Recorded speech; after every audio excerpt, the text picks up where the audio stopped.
Hare Krishna, welcome everyone to our Srimad Bhagavat audio class. We'll begin with our prayers. Om Ajnanatimirandhasya Jnananjana Shalakaya Chakshurunmilitam Yena Tasmai Shri Gurave Namaha. Shri Chaitanya Manobhishtam Sthapitam Yena Bhutale Swayam Rupa Kadamahyam Dadati Swapadantikam Vandeham Shri Guru Shri Yuta Padakamalam Shri Gurun Vaishnavamsha Shri Rupam Sagrajatam Sagana Raghunathanvitam Tam Sajivam Sadvaitam Savadhutam Parijana Sahitam Krishna Chaitanya Devam Shri Radha Krishna Padan Sahagana Lalita Shri Vishakhanvitamsha He Krishna Karuna Sindhu Deenabandhu Jagatpate Gopesha Gopika Kanta Radha Kanta Namosute Tapta Kanchana Gaurangi Radhe Vrindavaneshwari Vrishabhanu Sute Devi Pranamami Hari Priye Vancha Kalpatarubhyascha Kripa Sindhubhya Vacha Patitanam Pavanebhyo Vaishnavebhyo Namo Namaha Namo Vishnupadaya Krishna Prishtaya Bhutale Srimate Bhaktivedanta Swami Nitinamine Namaste Saraswati Devi Gauravani Pracharine Nirvishesha Shunyavadi Pashatya Deshatarine Jai Shri Krishna Chaitanya Prabhu Nityananda Shri Advaita Gadadhar Shrivasati Gaura Bhakta Hare Krishna Krishna Krishna Hare Hare Hare Rama Rama Rama Hare Hare. Hare Krishna, welcome everyone. We are discussing from the 10th canto of Srimad Bhagavatam, and last time we discussed the most exalted prayers of Vedas personified. So we heard how Parikshit Maharaj asked, how can Vedas describe the Supreme Lord who is beyond the material modes? He is indescribable by the words. So in response to this question, Shukdev Goswami, he narrated a conversation which happened between Narad Muni and Narayan Rishi. And in that conversation, Narayan Rishi quoted another conversation which happened between the sages of Janaloka. And very beautifully, all the Shrutis, so Sanandan, he described how all the Shrutis, they described their opinions. So the essence is basically if Lord wants, Lord can use even material objects to describe something spiritual. And the Vedas, they described in great detail the glories of the Lord. And after this, Narayan Rishi told Narada, you go travel around the world and you spread this knowledge which I have given to you. Narad Muni went to Vyasadeva. He taught this knowledge to Vyasadeva. So that is what we discussed so far. So now, in the 88th chapter, which is entitled Lord Shiva saved from Vrikasur. So in this chapter, it is explained that Lord Vishnu is worthy of service and he is beyond the material modes of nature. Whereas Lord Shiva is touched by the modes of material nature. Although he is not controlled by the modes, he is touched by the modes of material nature. So the personified Vedas, they have already stated that among the various features of the Lord, Brahman, Paramatma and Bhagwan, Bhagwan is the best. And the devotee of the Lord is the best of all the transcendentalists. So therefore now in this chapter, the supremacy of Lord's service will be described. So Parikshit Maharaj, in the beginning of this chapter, he inquires, Deva Sur Manushye Su Ye Bhajante Shivam Shivam Prayaste Dhanino Bhoja Natu Lakshmya Patim Harim. Very, very relevant question now Parikshit Maharaj is asking, which many times people they think. Very, very important question. Is asking, amongst all the devatas, all the sages, all the humans, ye bhajanti a Shivam Shivam, those who worship Lord Shiva, who is very, very strict renunciant. So Lord Shiva lives with very meager resources. He doesn't have any much, although he is a husband of entire material nature, Durga Devi, but he is very renounced. So Parikshit Maharaj is asking all the devatas, humans and the demons, whoever they worship Lord Shiva, they enjoy wealth, they enjoy sense gratification. But those people who worship the Supreme Lord Hari, they are, poverty stricken many times. Why? Etadveditumicchama sandehovatra mahanhinah viruddhashilayo prabhavo viruddha bhajatam gatihi. O Brahman, I want to know this. Etadveditumicchami. I want to know this. This is a great doubt which is there in my mind. Sandeho atra mahan. Mahan means a great doubt. Because the results which are obtained by the worshippers of these two lords, they are completely opposite. So generally one would expect that, okay, because Lord Krishna is most wealthy, he lives very opulently, so his devotee should also be wealthy. And Lord Shiva, because he lives such with such small resources, his devotee should also be living like that. But it is completely opposite. What is the reason for this? So this is what is the very, very important question which Parikshit Maharaj is asking. So Parikshit Maharaj is, putting forth a very, very common expression of people. They are fearful. अरे भगवान ये कृष्ण के पास जाएंगे कुछ नहीं मिलेगा. That's why go to devatas. On top of that, if somebody goes to Vishnu, he will lose his wealth. He will lose his spiritual and social status. No. We should not go to Lord Vishnu. Better you go to all the other devatas. So Parikshit Maharaj is asking Shukdev Goswami to solve this paradox. So Shukdev Goswami is now answering. He describes the absolute nature of Lord Vishnu. Shiva Shakti Yuta Shashvat Trilingo Guna Sambritaha Vaikarikas Tejashascha Tamasaschaityaham Tridha. So he's telling Shiva, Lord Shiva, Shakti Yuta Shashvat. Lord Shiva is always united with his material energy, Shashvat. Trilungo Guna Samrita, and he manifests the three modes of material, three features. In response to the various modes, three modes of material nature, Lord Shiva manifests so many features.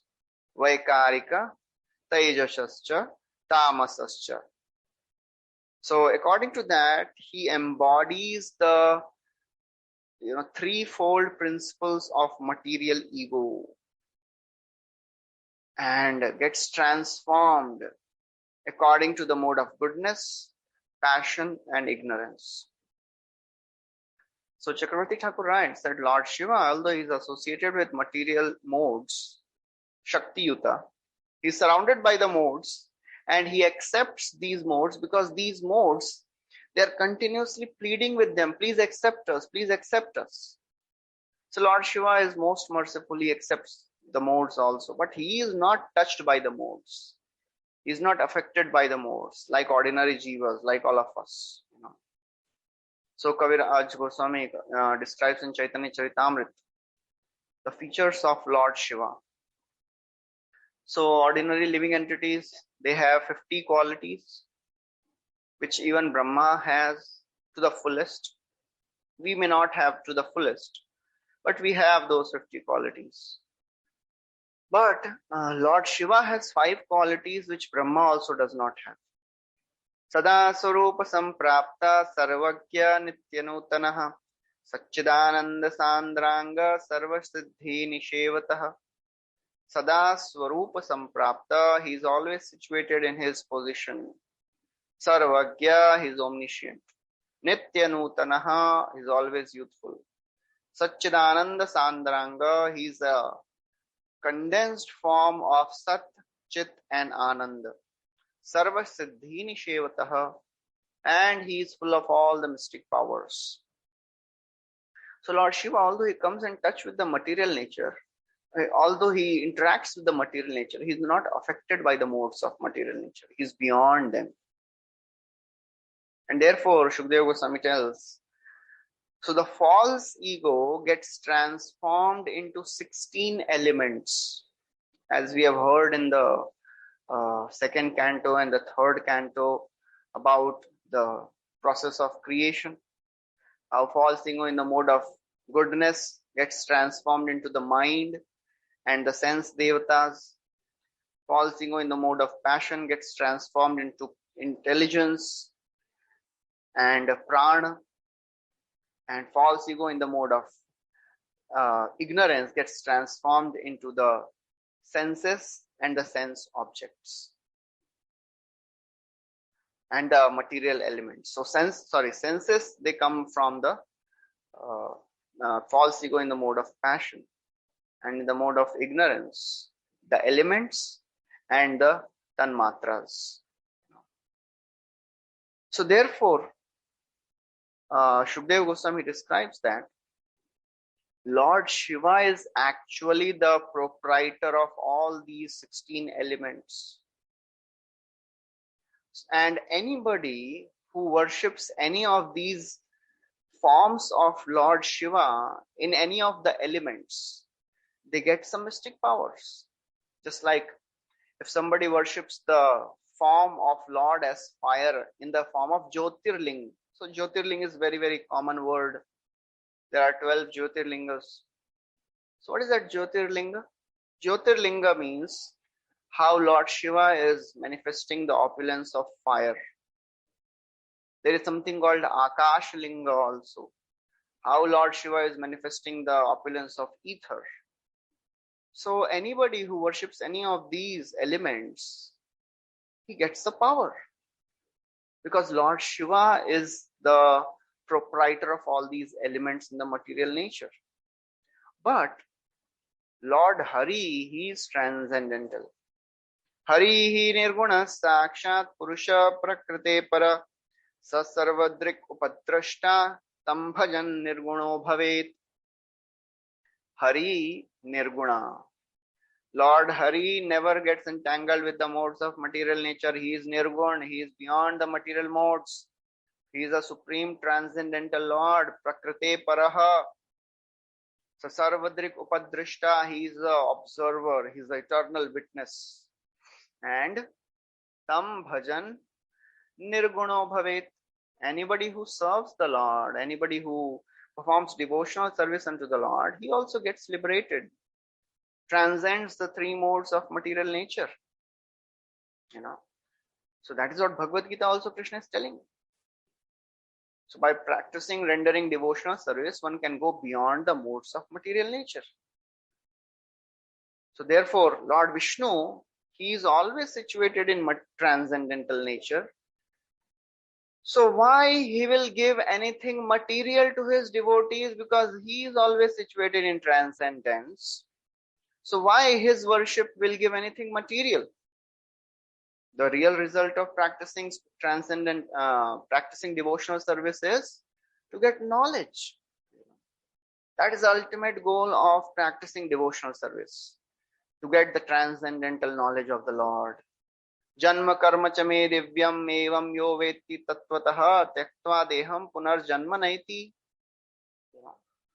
So this is what is expected from a devotee. That's why when we are worshipping Supreme Lord, a devotee generally does not expect anything material. Because Lord is transcendental, he never gets touched by the modes. Why you should worship Lord to get something material from him? And then, Shukadeva Goswami, he again quotes a conversation which happened between Yudhishthir Maharaj and Krishna himself after Ashwamedha Yagya. So just like Yudhishthira Maharaj performed Rajasuya Yagya, he had performed Ashwamedha Yagya also. He had performed 3 Ashwamedha Yagyas. So after performing of these Yagyas, Yudhishthira Maharaj also asked the same question which you are asking to me now. Same question. Why your devotees, oh my lord, they are poor, and devotees of other devatas, they are very rich? So Shukdeva Goswami is actually encouraging Parikshit Maharaj by telling, your grandfather, you are closely related to such a great personality who was such an unalloyed devotee of Krishna. So he is encouraging Parikshit Maharaj. And therefore, he is telling that when Yudhishthira Maharaj asked this question to Krishna, Lord was very pleased. And he says that Supreme Lord who descended in your family to do good to others. He was so very happy, and he started replying. And very, very important words he's speaking. Very profound philosophy is now going to come. Very important thing we have to understand. This is a very common doubt people have. Oh, why we should worship Krishna? Because we won't get anything. If we worship devatas, we'll get quickly. So actually, Krishna is also telling the same thing. Yasyaham anugrahinami harishye tad dhanam shanai tato dhanam tajantyasya swajana dukkha dukkhitam. Same thing, actually, Lord is also telling. Yasyaham anugrahinami. If I specially favor someone, you know what I do? Harishye tad dhanam shanai. I take away everything from that person. Now we may be wondering, oh my God, पहले क्यों नहीं बताया हमको ये सब? Before coming to Krishna consciousness, nobody told us. If I show special mercy, I take away everything from my devotee, and you know what happens? Tato adhanam tejantyasya. And then all the friends, relatives of such poverty-stricken person, they abandon him. So jana dukkha dukkhita, and he suffers so much. Can you imagine? Lord Krishna is telling, I take away everything from my devotee, and that's why he suffers. So this is very, very confusing many times. But actually the devotees of the Lord, they experience happiness and distress, but their happiness and their distress is not like the suffering of the materialists. Materialists also suffer because of their karmic reactions, and devotees also suffer because of their karmic reactions. But there is a difference. When somebody starts practicing devotional service, Krishna takes the charge of a devotee, whether a new devotee or a pure devotee, it does not matter. Every stage of devotion, Lord watches over his devotee. Every stage, even if somebody is a neophyte devotee, just started chanting, he is sincere, serious, Lord watches over his devotee. And you know what Lord thinks? I have to remove his karma. And he plans so many things so that the karma is removed. And Lord makes sure that my devotee suffers the good and bad reactions. At the same time, he should not generate new karma. Because you know what happens when materialists, they go through the suffering or they enjoy, they create more karma. But the process of devotional service is such that it destroys any pious or sinful reaction also. Aprarabdha phalam papam kutam bijam phalonmukham kramenaiva praliyate Vishnu bhakti ratatmana. If somebody practices devotional service, Everything, all the sinful reactions, they get destroyed. Those which are not manifested in the seed form, even the proclivity to do sinful activities are destroyed. Somebody may say, if the Lord is so compassionate, then why does he expose his devotees to such suffering? Logical question. Why suffering? Why Lord gives suffering to his devotees? He could have removed all their sufferings, right? So just take this example, this analogy, just like fathers, parents, they take the responsibility of their children, and sometimes they chastise their children. Sometimes because the children, they want to play whole day, and parents, they send the children to the schools and they don't like it.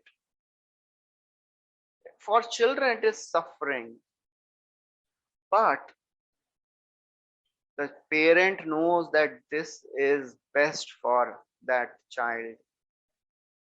So not only, new devotees, they suffer. Lord actually puts even his great devotees into suffering, just like Prahlad Maharaj, Dhruv Maharaj, Kunti Maharani, Pandavas. All these devotees, they suffered so much. And we have heard in the first canto, when all the Pandavas, they go to meet Bhishma. Bhishma is telling, Yatra dharmasuto raja gadapani vrikodara krishnostri gandivam chapam surit krishna tato vipat. How can you imagine that calamity will come in the life of Pandavas? Unbeatable combination. Dharma personified is there. Skill personified in the form of Arjuna. Power personified in the form of Bhima. And on top of that, Krishna is there. Tato vipat. Why? Nahi asya karhi chitrajan puman ved vidhitsitam yad vijigyasaya yukta muhyanti kavayopihi. Nobody can understand why. And then he tells, all this is happening by the power of the time factor. Sarvam kalakritam manye bhavatam cha yadapriyam sapalo yadvashe loko vayo rivaghanavali. It is all happening by the time factor, just like by the wind. The cloud moves from one place to another. The time factor makes a person move from one way to another. Who is this time factor? Sayesha Bhagavan Sakshat Adyo Narayana Puman Mohayan Maya Lokam Gudascharati Vrishnishu. Bhishma is telling, oh, is this, Krishna who is standing, don't think he is your maternal cousin. Yan manne se matuleyam. Oh, he is not your maternal cousin, he is the Supreme Lord himself. So Lord orchestrates the lives of his devotees in such a way that a devotee gets completely purified. We may experience so much of the suffering, but that is required for our purification. And for a devotee, for a Vaishnava, even the distress is actually a great source of joy. Because he knows I am getting purified. And Yamraj, he tells Yamdutas, oh my dear children, never ever go to devotees. It is not just pure devotees. Any devotee, any person who is chanting the names of the Lord, don't go near them. Any person who is sincerely offering obeisances, any person who is glorifying sincerely the names of the Lord, don't go near them. Because they don't have karma. Whatever karma they are experiencing, that is just a show. That is the empty shell. Nothing is inside. Lord is personally orchestrating in the lives of his devotees. Jihvana bhakti bhagavad gunna madheyam Chetashana smarati tacharanaravindam Krishnaya no namati yashire kadapi Tananayadvam asato akrit vishnu krityan. My dear sons, don't bring people, devotees of the Lord. Lord personally takes care of his devotees with Gada in his hand. He's circumambulating the devotees and protecting them. So it is a duty of the Lord. Lord takes care. Lord makes sure that the devotee will be purified. So that's why he does not give happiness, does not give wealth many times, because the devotee, may get distracted. Just like Sudama Brahman, he was thinking as he was going back, he was also thinking, that Lord thought that if I'll give some wealth to this poor Brahmana, he'll be deviated from the path of bhakti. That's why dhanam me bhuri na dadat, nahi diya mere ko dhan inhone. So therefore, the devotee, whatever problem comes in the life of the devotee, he is always happily accepting those problems, taking it as a mercy of the Lord. Tatte anukampa, and that is how the devotees, they are so very eager. And in addition, actually suffering, it helps protect the confidentiality of devotional service. Because, if sufferings won't come, then there will be no, parameter to judge. Is he a real devotee or is he just coming for sense gratification? Otherwise, devotees will be just complacent.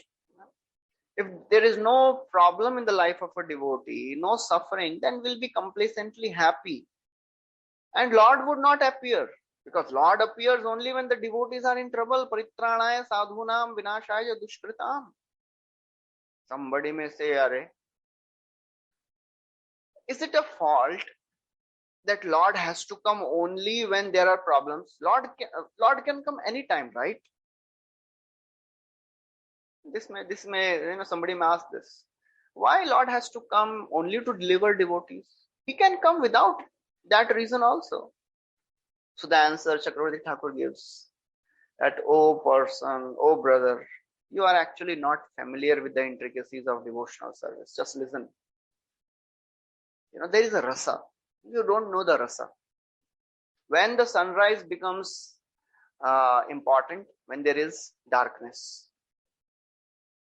When there is hunger, you can appreciate the food. When there is cool situation, then you can appreciate the warmth. When there is so much of heat, you can appreciate cold water. So similarly, to strengthen the aspiration of the devotees, Lord creates some situations where the devotees helplessly surrendered to Krishna. Helplessly they pray to Krishna, oh Lord, please protect me. And when the Lord appears in that situation, their gratitude increases even more. So somehow or other, Lord wants the devotees to be grateful, to be dependent on Him. So that's why He is doing it. Otherwise, no, Lord is not a sadistic person who likes to give others all the troubles. Sayada vidathodyogo nirvinnasya dhanehaya matpare krita maitrasya karishye madanugraham. And then, so the first mercy is Lord takes away everything. Now the second mercy, what happens? Yasa yada vitatha udyogo. When a person becomes frustrated in whatever endeavor he does, when he loses all his money, nirvinna, completely frustrated in all the attempts, then you know what happens? I send my devotees. Matparai kritamaitrasya. I send my devotees and that person gets association of my devotees. Karishye mad anugraham. This is how I show special mercy to them. So therefore, Lord is somehow or other working so very hard to bring all the conditioned souls back to Him. And then He tells, Lord is so very merciful. Lord is equal to everybody. Lord shows mercy to everyone. Lord's mercy is supremely great, super excellent, It is very, very subtle, purely spiritual. So many things, so many qualities are described. And then he tells, actually, I am very, very difficult to obtain. To worship me is not so easy, very, very difficult. Ato mam suduraradhyam hitvanyan bhajate janai tatassa ashutoshebhyo labdharajya shriyodhata matta pramatta vardan vismayanti yavajanante. Lord is telling, actually, ato mam suduraradhyam, to worship me is very difficult. Not just difficult, very difficult. Suduraradhyam, very difficult. And therefore, because I am very difficult to be worshipped, generally people, they avoid me. And they worship devatas. They worship other deities, because these other deities, they are quickly satisfied. Ashutoshebhyo means quickly satisfied. And by serving these deities, they may get all the wealth, they may get opulences, so many things they may get. And because of that, what happens? Matta pramatta vardhan. Because of these vardhan, they become intoxicated. They become proud. And then what they do? They even offend these deities. They offend even the devatas. And then to substantiate the statement, Shukdev Goswami starts narrating the story of Vrikasur. So Shukdev Goswami tells that Brahma, Shiva and Lord Vishnu, they are equally capable of giving all the benedictions and curses also. But Brahma and Shiva, they become pleased very quickly and they give curses also quickly. But Lord Vishnu, he does not get pleased easily. And to describe how even the people who worship the devatas, sometimes they offend these devatas, he tells a story. One time, there was a demon called Vrikasur who put Lord Shiva into danger. So this demon, once he met Narad Muni, and he asked Narad Muni that out of these three principal devatas, who is most easy to be pleased? So Narad Muni said, oh, Lord Shiva is Ashutosh. You worship Lord Shiva and very soon you will achieve success. And actually Lord Shiva can be easily satisfied also, and he can be easily angered also. So Vrikasur, hearing this, he may think, Acha, if that is so, then I am fearful if I offend him then. Narad tells, no, don't worry. Once you get benediction from Lord Shiva, he will not be able to do anything. Because, in the past also there are many examples. Ravan and Banasur, they pleased Lord Shiva, and then Lord Shiva, had to undergo so much of trouble because of them. Ravan, after getting benediction from Lord Shiva, he wanted to uproot the residence of Lord Shiva. He wanted to uproot Kailash. And Banasur, because Lord Shiva gave benediction to Banasur to protect his city, Lord Shiva had to fight his own beloved master, Lord Krishna. So therefore it has happened in the past also, you don't worry.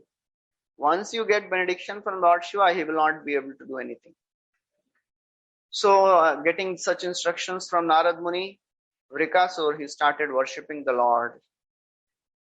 And he was worshipping, doing austerities in a very ghastly way.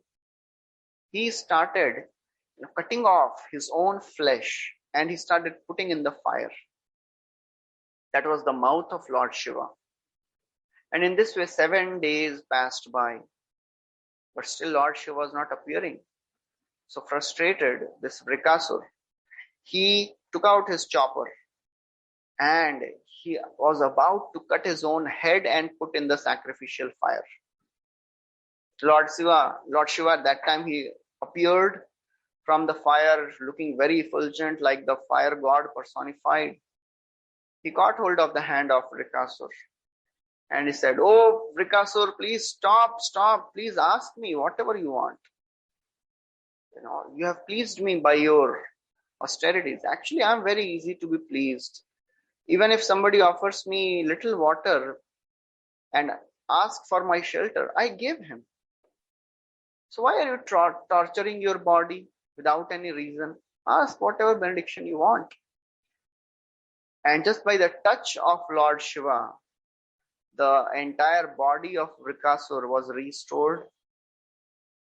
So Vrikasur, he asked, "May death come upon a person on whose head I place my hand." So when Lord Shiva, he heard this, he became disgusted. He became disturbed. But he gave that benediction with a smile. Ironically, he smiled and he gave a benediction. Just like, and this benediction, it was like feeding milk to a poisonous snake. So, as soon as this benediction was given, Vrikasur was so demoniac. To test the benediction, he ran to put hand on the head of Lord Shiva himself. And Lord Shiva started running everywhere. He ran to all the three worlds, all the heavenly planets, lower planetary systems, everywhere he was running. But this demon was chasing him. And all the devatas, they were watching this, but nobody could do anything. They were all silent. Nobody knew how to counteract this benediction. So Lord Shiva, running everywhere, he could not see any hope. He entered Shweta Dvipa. He took shelter of Lord Narayan.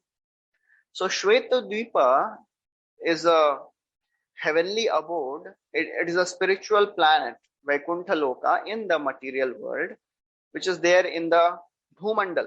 And there are three spiritual worlds.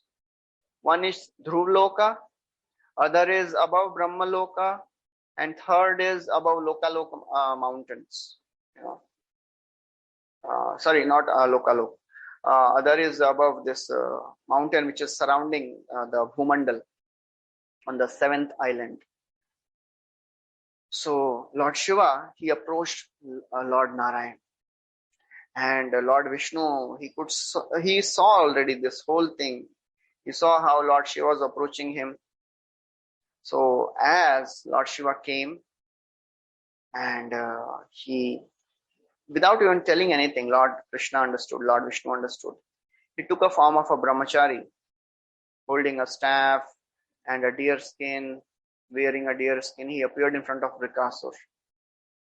And very gently, humbly, he bowed down to Vrikasur and he told that, "Oh dear son of Shakuni." So this Vrikasur was the son of Shakuni.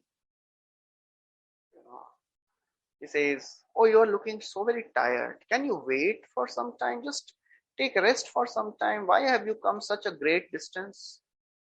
You should take care of your body. Why are you giving so much trouble to the body? After all, with this body, you can get all the enjoyment." So Krishna, Supreme Lord, he knows for demoniac people, the body is their source for enjoyment. So nothing should happen to the body. That is how material civilization is. Material civilization means taking care of the body. And anything happens to the body, oh, people, they are in such distress. And on top of that, those who are in the Bollywood industry, for them, body is their devata. They do everything to take care of their body so nicely. This is demoniac civilization. So Lord Vishnu, he knew that, oh, these demons, they take so much of care of their bodies. So he's telling, "Oh, why are you giving so much trouble to your body?" And he tells, "Please tell us, why have you come? If I could help you, if you think that we are qualified to help you, please tell us." Because Lord Vishnu, he knew that demons, they can take help of anybody to fulfill their purpose. So when this Vrikasuri heard such words which were dipped with nectar, when he heard such soft words from the Supreme Lord, he described everything. And when Lord Vishnu, he heard, he said, oh, we cannot believe what Lord Shiva says, because after all, he is surrounded by prachetas and the pishacha. And actually, he is cursed by Daksha to become like a hobgoblin. How can you believe on the words of Lord Shiva? If you have any faith, just try it, just test. Put your head on your hand, put your hand on your head only. And then, if the words of Lord Shambhu prove untrue, then you kill that liar. And this demon, he didn't even realize that what I am going to do. And he was bewildered by the words of Lord Vishnu. He put his hand on his own head, and immediately his head burst into pieces, just like struck by a thunderbolt. And all the devatas, they started glorifying, shouted, Jai, Jai, victory unto you, O my Lord. And Lord Vishnu, he honored Lord Shiva by telling that, O Lord Shiva, O Girisha, you are so merciful. Selflessly, you are giving benedictions to everyone. And just see, O my Lord, this man, he was so wicked, he was killed by his own sinful reactions. Because if anybody in this world offends a great personality, for sure he will be destroyed. What to speak of if somebody offends the Supreme Lord, if somebody offends you? There is no way he can survive. That is the power of aparadh. And then this chapter ends by Shukdev Goswami telling, anybody who hears this pastime or recites this pastime, he will become free from all the enemies and he'll be free from the repetition of birth and death. Then, the second last chapter of the 10th canto, Krishna and Arjuna retrieves Brahmana's sons. So now in this chapter, Lord Shukdev Goswami is telling another story to show that Lord Vishnu is the object of service. He is supreme powerful, and to show this, he tells a story. One time, a group of sages, they assembled and they were performing a sacrifice, and a controversy rose up. What was the controversy? Who is the superior most of the three principal devatas, Brahma or Vishnu or Mahesh? So to find out, they chose Bhrigu Muni, because Bhrigu was not an ordinary personality. He was the son of Brahma, and Shiva was his brother, and Bhrigu was a Brahmana, and Lord Vishnu is dear. Brahmanas are dear to Lord Vishnu. So Bhrigu, he was very qualified to do this service. So, as Krishna also tells in Bhagavad Gita, Maharshinam Bhrigu Raham, I am among the sages, I am Bhrigu. So therefore, he set out to find out who is the superior most. So first, he went to his own father, Brahmaji, who was, although he was situated in the mode of goodness, but purposefully, Bhrigu, he didn't pay any respects to Lord Brahma. He didn't even look at Lord Brahma properly. He didn't glorify him. And Brahmaji, he became so furious, so angry. But because Brahmaji, he has his very, very refined intelligence, he used his intelligence to subdue the anger. So that is what is very, very important. If our intelligence is purified, if our intelligence is, spiritual, then we can subdue all the lower anarthas. So in this situation, Bhrigu, he offended Brahmaji mentally. Then Bhrigu, he went to Lord Shiva, because he could understand that Brahmaji could not overcome his anger. So he cannot be the supreme, because the principle is The supreme deity should be in the mode of pure goodness. And pure goodness means he should not be affected by all the lower emotions of anger and temptation. Brahmaji became angry. Then Lord Shiva. So Bhrigu Rishi, he went to Lord Shiva. Lord Shiva is his brother. As soon as he saw, oh, my brother has come, Lord Shiva stood up and he was coming to embrace Bhrigu Muni. But Bhrigu Muni, he insulted Lord Shiva. He said, you are a deviant heretic. Oh, you are covering yourself with the ashes of the cremation ground, and we are surrounded by all the hobgoblins, and you are having no cleanliness. So Brahmaji, he offended mentally. Lord Shiva, who was a superior devata, he offended verbally. And Lord Shiva, when he heard, he became so angry. He took out his trident and he was about to kill Bhrigu Maharaj. But Parvati Devi, she came in between. So Parvati Devi is also a mixture of the three modes. So her mode of goodness was prominent. So she pacified Lord Shiva at that time. And that's how Lord Shiva became pacified. So Bhrigu Muni, he understood, oh, Lord Shiva is also not supreme, because he also became angry.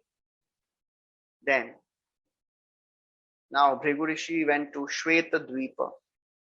So Shweta Dvipa, it was created by Vaikuntha, who was the son of Shubhra and his wife Vikuntha. So their son was Vaikuntha. And Vaikuntha, to please his wife, he is the husband of goddess of fortune. So to please Lakshmi ji, he created another Vaikuntha in this material world. So Bhrigu Muni, he went there. And when he reached Vaikuntha, Shwetadvipa, he kicked the Lord on his chest. Lord was sleeping, taking rest on the bed of Ananta. His head was on the lap of Lakshmi Devi. And Bhrigu Muni, he kicked him on his chest. Jiva Goswami tells, actually, Bhrigu Muni, he was not a devotee, pure devotee at that time. Otherwise, he could have never done this. To kick the Lord, it is impossible for a devotee. And Chakravarti Thakur writes, actually, it was a pastime. We should not, criticize Bhrigu Muni. He was just an instrument to perform some pastime. So as soon as Lord Vishnu was kicked, immediately he got up from his bed, came down, and he started offering prayers to Bhrigu Muni. He says, oh my Lord, oh, we are so sinful that we could not acknowledge your appearance. Please forgive us. And actually, your feet are so soft. By hitting me, by touching your feet to my chest, your feet must have been hurt. Let me massage your feet. So Lord Vishnu started massaging the feet of this Bhrigu Muni. And then it is, oh Bhrigu Muni, please purify me with the water which washes your feet. Only because devotees, the great sages like you are there, we are getting a chance to have Lakshmi on our chest. Because of your presence, the holy rivers become auspicious. Bhrigu Muni, he may think, oh my Lord, how can you say like this? I have committed such offense against you. I have kicked you on your chest. Lord says, no. Today, actually, oh my Lord, I have become the shelter of goddess of fortune because your feet have touched my chest. So that is how Lord is telling to Bhrigu Muni. And when Bhrigu Muni, he heard all these things, he understood that this is the Supreme Personality. He is not only in Sattva Gun, he is in Shuddha Sattva. So in this way, Bhrigu Muni, he felt satisfied and he returned back to the sages and he described the entire thing. And all the sages, when they heard such glories of the Supreme Lord, they also became free from all the attachments of the material world. Their minds became free of all the contaminations, and they started rendering devotional service. Vasudeve Bhagavati Bhakti Yoga Prayojita Janayati Ashu Vairagyam Jnanam Chayat Ahetutam. So they became completely detached from the material world. So in this way, Shukadeva Goswami describes that Lord, although he expands into all the three modes, but he is not affected by these three modes. And therefore, Shukadeva Goswami, he describes that anybody who hears this wonderful glorification of the Lord becomes free of all the material contamination, and he becomes free of the fear of material existence. Because fear comes when somebody starts identifying with the material world. That is the cause of fear. Bhayam ditya abhiniveshata syat ishadapetasya viparyaya asmriti.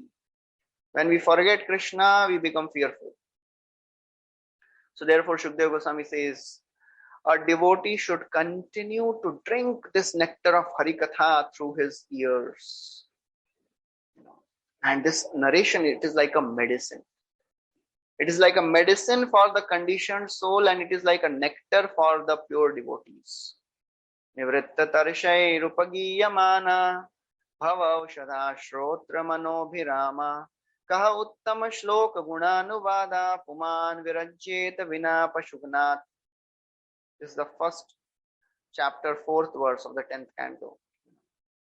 Nivritta, anybody who has become free of all the material attachments, he will of course take interest in hearing the topics of Krishna, which are like the medicine. So now, after having explained the supreme position of Vishnu, now Shukadeva Goswami goes on to describe another story which tells the superior position of Krishna. So Shukadeva Goswami continues that once in Dwarka, a Brahmana's son died as soon as he touched the ground. When the wife of a Brahmana, she gave birth, as soon as the son touched the ground, he died. So this Brahmana, he became so sad, he took the dead body of the son and went to the court of Ugrasena. And he was crying and lamenting, and he was telling, how is this possible that my child can die? Because I have not done anything sinful. It is only because the rulers of this country, they are cheaters. They are not following dharma. That's why my child has died. Brahma dvisha shatadhiyo lubdasya vishayatmanaha shatrabandho karmadoshat panchatvam me gatorvakaha. Otherwise, how can my small child die? Only one reason I can think of, that the leaders of this country, they have become duplicitous. They have become inimical to the Brahmanas. They have become greedy. That's why this has happened to me. Prabhupada writes in great detail that in the Vedic system, the monarch, king, was responsible for everything which was happening in the kingdom. Because all the citizens, they knew that if king is doing his duties properly, there can be no fault. Because citizens, they were following their duties, and they expected that, king also should do all the duties properly. And if king is doing his duties properly, there can be no calamity in the kingdom. So this Brahmana was thinking, only reason I can think of is the king is not doing the duties properly. He tells that citizens who are serving such a wicked king, what can you tell about that? Those citizens, they will suffer continuously. And year after year, for 8 consecutive years, this Brahmana's son, they would take birth and they would die. And every year he would bring the dead body and he would sing the same song of lamentation. One day, as the 9th child, after 8th child was dead, this Brahmana came and he was telling all this. So Arjuna, he was there that time. And when he heard this Brahmana crying and lamenting, he went. So this happened when the ninth child was dead. He said, "What is this matter? Isn't there any lowly member of a Kshatriya community who can take care of this Brahmana? Who can protect this Brahmana with a bow in his hand? How can this happen?" Only reason, this is happening because there is no proper Kshatriya who is protecting the children. And then he tells, if the rulers of a kingdom, they lament, if the rulers of the kingdom in which the Brahmanas lament over property, over children, and over wives, in those kingdoms, the rulers, they will suffer. And these rulers, they are impostors. If these rulers, they are not taking care of the Brahmanas, their property, their wives, their children, that means they are impostors. So therefore, Arjuna, he takes a vow. O Brahmana, I will protect your child. I take a vow. If I cannot protect your child, I will enter into fire. So when this Brahmana, he heard this, he was satisfied. He went home, and then his wife became pregnant again, and Arjuna was waiting for 1 year in Dwarka. And then as this wife of this Brahmana was about to give birth, she told that you please get Arjuna.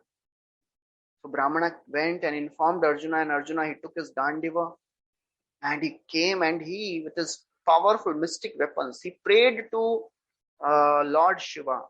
He didn't pray to Krishna. Because, Krishna was already insulted by the Brahmanas that you are not able to protect. So Arjuna, he prayed to Lord Shiva. And of course, Lord Shiva was a friend of Arjuna, and he had given Pashupatastra. So Arjuna prayed to Lord Shiva, and with his arrows, he created an entire covering on all sides of the house of this Brahmana. And he was waiting. But as soon as, he entered, as soon as this child took birth, he died. Actually, he disappeared. He disappeared in the sky with the same body. So Arjuna, he was completely shocked. And this Brahmana, he started lamenting again. He says, "Oh, how foolish I am that I believed the words of such a eunuch." He started giving all the bad words to Arjuna. Oh, how can this foolish Arjuna, he thinks that he can change the destiny of a person? Oh, when Pradyumna, Aniruddha, Krishna, Balaram, all these powerful people, the lords of the universe, could not do anything. And he was thinking he will do that. Oh, to hell with this liar Arjuna. He is a eunuch. So Arjuna, when he heard all these things, he became so very sad. He went all over the universe. He went to Yamaraj. He could not find the children. He went to Agni Dev, Varuna Dev. He went to all the Pitri Loka. He went everywhere. He didn't go to Shiva Loka because he knew Lord Shiva will not do that. He could not find the children. So, not finding the children, he decided to enter fire. And as he was doing the preparations, Lord Krishna came and told, wait, stop. Please don't do this, Lord tells, I will show you the Brahmanas, and don't worry. Don't desire all these things for yourself. And all these people who are giving all the bad words, they will glorify us. Just come with me. So Lord Krishna, he told Arjuna, and Arjuna, he joined Krishna on his divine chariot, and they proceeded towards west. And on the western side, Krishna, he passed through all the 7 islands, 7 oceans, as we had discussed in the 5th canto, Jambudvipa. So from Bharat Khanda, he traveled to the west and he crossed all the oceans and the islands, and then he crossed Loka mountains. And as this mountain was very thick and these horses, they were not able to see anything. It was complete dark. So Krishna, he sent his disc, and that disc, it was so effulgent, like the thousands of the suns, showed the way, and Krishna, he proceeded. All the horses, they could continue. And after this, after this Lokalok mountain was over, the dark region was over, then what? Then the 8 layers of the universe come. So Krishna, his Sudarshan, pierced through all the 8 layers of the universe and came out of the universe. Out of the universe is what? The Karanodaksh ocean. So Arjuna, he could see the waters of this ocean, which was moving in great waves because of the wind which was blowing there. And in that ocean, as he came out of this universe, he saw Brahmajyoti, because Brahmajyoti is there. And it was such an intense light that Arjuna could not even see. He closed his eyes. And then he saw this Karanadak ocean. In that Karanadak ocean, he saw a beautiful palace, effulgent palace, which had many pillars, bedecked with all the gems and the diamonds. So, Vishwanath Chakravarti Thakur writes in great detail that he entered the causal ocean, Karanodak Samudra. And in that, there was a beautiful palace called Mahakalapuram. Mahakalapuram means the abode of Mahakal. Who is this Mahakal? That is Mahavishnu. So he passed through all the layers and then he reached Mahavishnu. So after Arjuna, he entered this palace. He saw a beautiful, effulgent palace. He had darshan of Anantashesh. And on the bed of Anantashesh, actually he saw Anantashesh having 1,000 hoods. On top of each hood, there was a brilliant jewel which was shining. He saw the Supreme Lord Mahavishnu, who is omniscient and omnipotent Lord, having beautiful, lotus-like eyes, wearing a yellow garment, having Kaustuba, having Shrivats on his chest, wearing a beautiful Vanmala. That's how he saw. And he saw that Lord Vishnu, he was surrounded by his energies. Pushti, Shri, Kirti and Aja. These are the 4 potencies. Pushti means the energy which provides nourishment to the Lord. Kirti means that which makes the Lord famous, gives a reputation. Shri is the energy of beauty, and Aja is the energy of material creation. So as soon as Krishna and Arjuna, they both saw Mahavishnu, they offered their obeisances. Krishna offered respects to himself, because Lord Vishnu and Krishna, they are one and the same. So one should not get confused. Just see, Lord Vishnu is offering obeisances to Mahavishnu. That means Mahavishnu is greater. In the Govardhan Leela also, when Krishna manifested on top of Govardhan, Krishna, as a small boy, he was offering obeisances to Govardhan. They are one and the same. So after Lord Krishna, he offered respects to Mahavishnu, and Mahavishnu also offered obeisances to Krishna. And they started telling. So Mahavishnu, he told, actually, I brought the Brahmana sons because I wanted to see you. I wanted to have your darshan, both of you, because you are my expansions. So therefore, you have descended on this earth, and after you complete all your pastimes of killing the demons, you come back to me. So hearing this, somebody may get confused. How is this Lord Mahavishnu is telling that you are expansion? So we have heard in the first canto that Paribhasha Sutra of Bhagavatam. Ete cha amshakala pumsa Krishnastu Bhagavan Swayam. And Jiva Goswami tells that anything which contradicts with this should be reconciled. So Chakravarti Thakur, he reconciles. He tells, actually, Lord Vishnu is telling this to bewilder Arjuna. The real meaning is, you have appeared with your Shaktis, and after killing all these demons, you send these demons here. He's not telling you come here. You send these demons here so that they will get this abode. Because whoever is killed by Vishnu, Lord Krishna, they get liberated. So, Jiva Goswami tells a conversation from Hari Vamsha.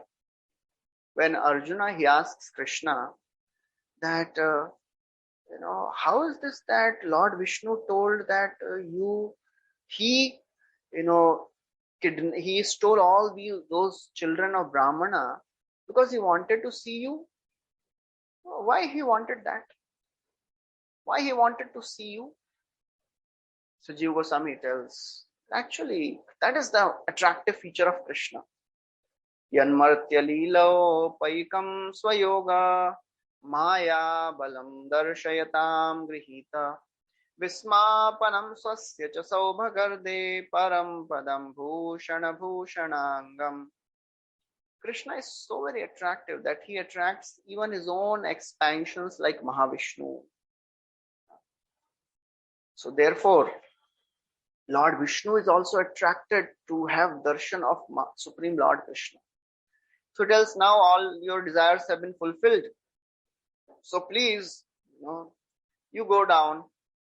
And then he presented all the sons of Brahmanas. And Krishna, taking the sons of Brahmanas, returned back to Dwarka. And he presented all those sons to Brahmana, and Brahmana was very, very happy. And as Arjuna, he saw all these things happening, he was completely confused. Nishamya Vaishnavam Dhama Partha Parama Vismita Yat Kinchit Paurusham Pumsam Mene Krishna Anukampitam. Arjuna was most bewildered and confused. Although he was so very happy and ecstatic that because of the mercy of Krishna, although I am an ordinary mortal, I am a son of Pandu, ordinary mortal, but I could see Supreme Lord Mahavishnu. Completely astonished. But then he started thinking, why did Lord say that I wanted to see you? He could have come, right? He could have come to Dwarka. And he came Dwarka. Every day, every year he was coming to steal the children. And he was not sending anybody else. He was coming himself. The Lord told, I told. So Arjuna is having all this doubt. Why he wanted to see? Maybe because without the mercy of Krishna, without the permission of Krishna, nobody can see him. Why he didn't send anyone else to steal? Because in Dwarka, nobody can do anything without the will of Krishna. That's why nobody had any power. That's why Mahavishnu had to come himself. Nobody else could come. So then he said, maybe why should I speculate? I'll ask Krishna. I'll ask Krishna and clarify my doubt. So then he asked Krishna. And Krishna, he spoke, actually, in order to see me, he stole the sons of Brahmana. And he thought that Krishna will not come to see me except if the Brahmanas are in trouble. But this is now a very sweet thing which Krishna is telling to Arjuna. He is telling, but I didn't go to get back the sons of Brahmana. I went to Mahavishnu because your life was in danger.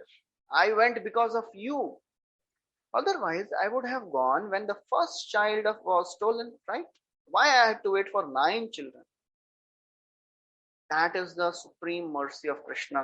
That is how Krishna loves his devotees.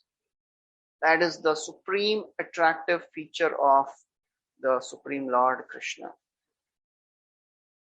And Chakravarti Thakur ends this chapter by telling in this commentary that from the last chapter, prayers of Vedas personified, up to this point, they exclusively focus on the Dasham Tattva, that is the Ashraya Tattva. So the Bhagavatam describes the 10 principal topics. Atra Sarga Visargascha Sthanam Poshanamutayah Manvantaresha Katha Nirodho Muktirashrayah Ashraya Tattva. Krishna is the Supreme Lord who is worth taking shelter of. Entire Bhagavatam, 10th canto, is dealing with that. And especially these 2 chapters, they describe Krishna as the Ashraya Tattva. And then in this way, Shukdev Goswami actually wanted to speak so many things. But, as he's speaking, his eyes are full of tears. He's remembering so many pastimes of Krishna and he wanted to speak everything, but he had restriction of time. Parikshit Maharaj had only few days left. So therefore, in 3 verses, he summarizes all the other pastimes. He tells Lord Krishna exhibited so many pastimes, enjoyed so many pleasures in the form of ordinary human beings. He demonstrated his supremacy over all the living entities. He pleased Brahmanas by his various activities. He showered so much mercy on them. And now that he had killed all the wicked kings, and he engaged all the devotees like Arjuna in killing all the wicked kings. And now he has put kings like Yudhishthira Maharaj to rule the world and establish the principles of dharma. So that is how Shukdev Goswami ends this chapter. So we'll end here. This is the end of the 89th chapter. Thank you very much. Hare Krishna. Srila Prabhupada ki jai. Shri Krishna Bhagavan ki jai. Grantara Srimad Bhagavatam ki jai.